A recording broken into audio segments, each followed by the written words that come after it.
let's get to the grit of this job, the meat of the potato, so to speak.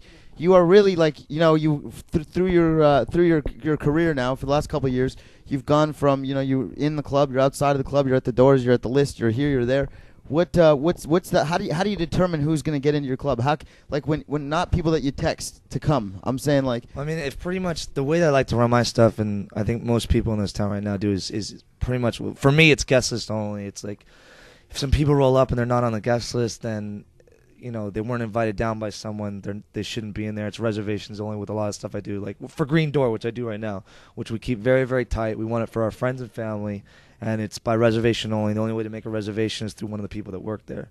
You know, I got me, Johnny Zander, who came up with the concept, another guy named Jason Scopa, Alexi Ulish, and we started that thing. You grew up in the business. Yeah. So can we get into that for a second? Sure, we can get a little Go, bit. please, just tell us a little bit about it.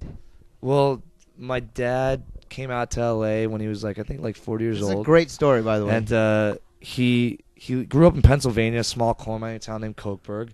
Kochberg. Jewish town. Was it? I don't know. Kochberg? Kochstein? No. So he grew up in Kochberg, Pennsylvania. Was born in 1935, coal mining town. Didn't have a lot of money. And went to Penn State, was a Marine for 4 years. That explains something that we're going to get to. Some of the military shows. Okay.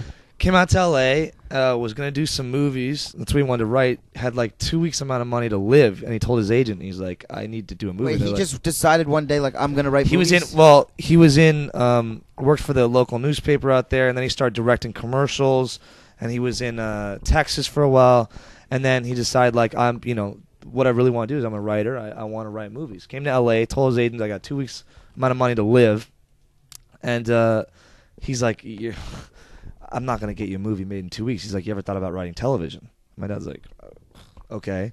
And then he got on a show called Battlestar Galactica as one of the writers. And then he was on Baba Black Sheep, and then he created Magnum PI. And that's what like set it off from there. And then there was a bunch think? of them. Yeah. That's crazy. Ferrari was we had a red one, a yellow one, a black one. Wait, so I was 2 years old when Magnum was going on. When your dad created Magnum PI. Yeah, it was his idea. So did you live in Hawaii? Did that show? No, we used to travel to Hawaii. Is a Tom lot. Selleck your godfather? Nah, that would be awesome, wouldn't it? Did we he were like around Tom a lot though. Did he like swim in your pool? Yeah, of course. So sick. What's Higgins like? He was a dope dude. That was here's the thing. I was really young, so I remember a little bit of it. But you know, they were fucking cool guys. So wait, so also like it's not just Magnum. Magnum was like winning the lottery, but then he won the lottery again. He did Airwolf. Oh yeah.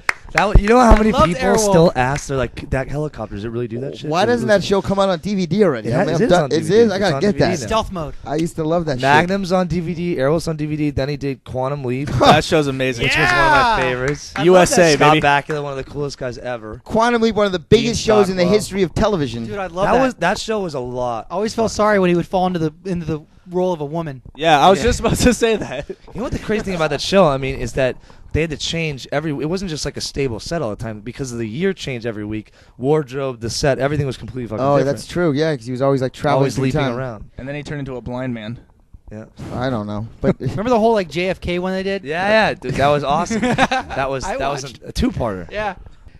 so let's get right to it. And Joe, I'm going to allow you to jump in too if you can think of something. But just keep in mind we're trying to get into his parties, so don't throw us. You under already the- do get into my parties though. Yeah, no, I know I do. But you don't have One any of the two of pluses. us gets in his Yeah, parties, yeah, and no I guess pluses. And apparently I just don't have a chance. You are not going anywhere. Ken over there, that guy's not getting in. I don't know. Maybe if he suited up. No, like, even with his suit, it's not happening. brought some banging girls with him, and he's That's- like, "Oh, I'm eating stew inside as a never mind. table." That's not going to happen. Yeah, Yeah, that was. Yeah. I don't know. It's more far fetched. Him getting the banging girls or me getting the table. Anyway, I appreciate you coming out. I appreciate It you. was a fantastic guest, and we're going to definitely use you again in For sure. future segments. Me and Talon on. That'll be one. Right. That'll be great. Micheal Bellsario, guys, thanks a lot for coming Thank in. you, man. I appreciate it. Thank Thank you. Give him a round of applause, guys.